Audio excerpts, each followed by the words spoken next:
Hello, I'm Heather Ferguson, and you have found the Sonar Moment. The Sonar Moment, a monthly interview with CEOs from the Pacific Northwest. We're here at the beautiful Alex Goulden Hall in Victoria, Canada, and today we're going to be interviewing Sage Baker, CEO and founder, Q5 Innovations. I was struck by the fact that you are not even 40 yet, and you've managed some global transactions, and we were just talking about having 200 people reporting to you from all different cultures, mainly as a result of acquisitions that you'd made. So what's up with that? I'm on the Express program. You're on the Express program. Yeah, honestly, I think it's through my whole career, nobody told me I couldn't. Yeah. And when they did, in the odd chance, that was just incentive to do it. And so I just did, and I progressed very quickly, and I've had fantastic opportunities for great experiences. So. And that came from really your background early on. Yeah. Just tell us a little bit about that. Yeah, I had a bit of a different upbringing. I didn't grow up in the upper middle class kind of urban lifestyle of most.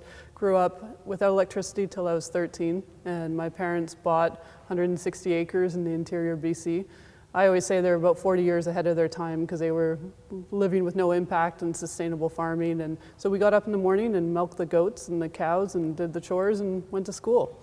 Worked hard.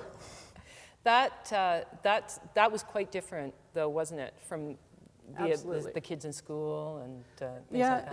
and particularly once I got into the corporate world. Yeah. I remember sitting in my first boardroom on a major transaction and feeling like I didn't belong. And it was quite different from everybody else's upbringing. Later on in my career, I celebrated that and accepted it, but it took me a little while. So just explain for a minute what Q5 does. Yeah. I bet can you explain it to your children? Can they explain it to others? Probably not. I still remember when my daughter used to say, when people would ask her what her mom does, she said, well, she sells drugs. I'm like, no, I sell the company that sells drugs. That's quite different.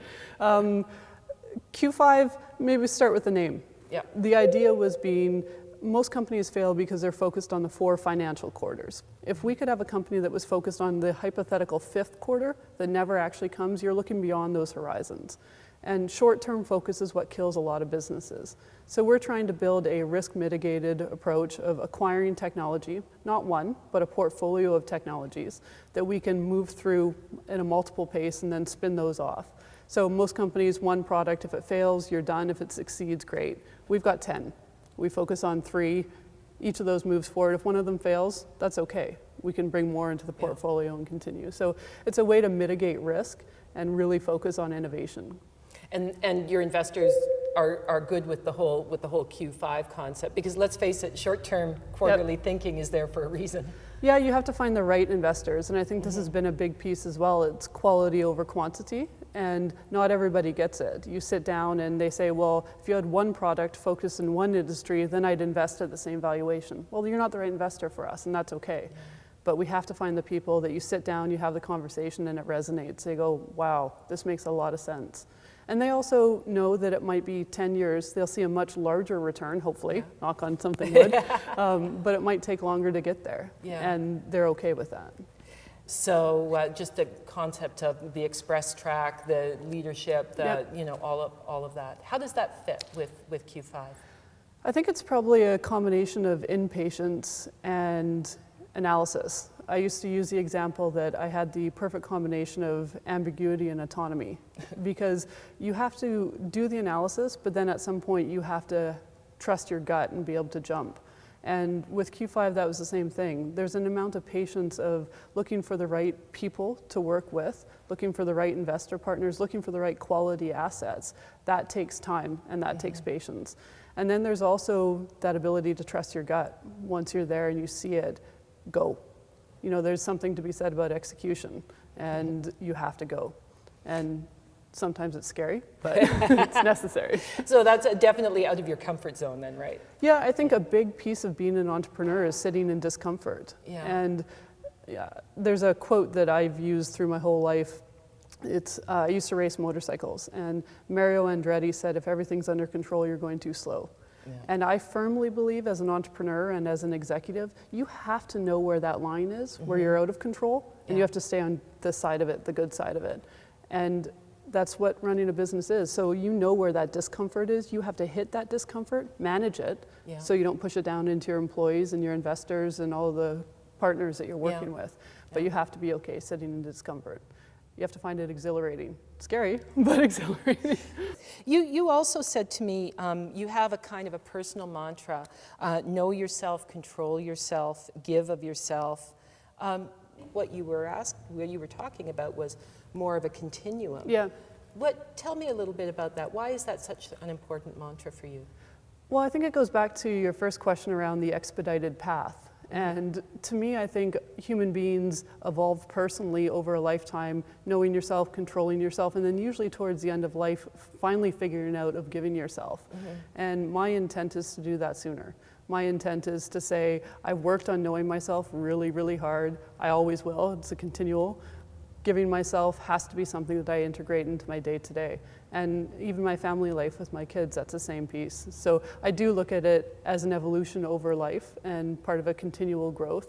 But if we can expedite that, work really hard at knowing yourself so you can give as well. We have to do more. We have to give back more. We have to take responsibility as a society. And if you can get those right groups of people together believing that and holding on to it, that's where the Miss America quote comes in. The Miss America quote. We were just talking about the Miss America quote. Okay, so you got to tell everybody what the Miss America quote is. Well, again, it sounds ridiculously cheesy, but people, when they ask me what I want to do, I want to make the world a better place. And I truly believe that we can make money at the same time. And there's that whole social equity, social entrepreneurship piece, but what we do should give back, should create benefit for society aside from purely monetary value. With Q5, it's really about finding the right products. One of our core areas of focus is medical detection and looking for ways to bring low-cost medical detection tools to developing countries. So over the past few years, because of manufacturing cost, optics and photonics have gotten smaller and smaller and smaller and more cost-effective. So a device that used to have to fit on a table can now be this big and can be handheld. It used to cost $100,000, you can now sell it for $5,000. And that makes a difference. We can take diagnostic tools into rural countries and do it in a cost-effective way. And again, with the business model structured in the right way, you can still make money doing it. So. I want to just come back to the idea of not fitting in, not fitting in through high school, not fitting in or feeling like you didn't fit in, because I think that's a really common feeling for a lot of people. Oh, yeah. And when we talked about it earlier, you mentioned to me that it gave you some sense of being an observer, and I just want to ask you a little bit more about that. Yep. Yeah, I've always felt that way, and as you said, I think a lot of people do. I think I'm also an introvert, and when you exist in the business environment, you have to not be an introvert. It doesn't work very well if you are, especially if you're leading a company.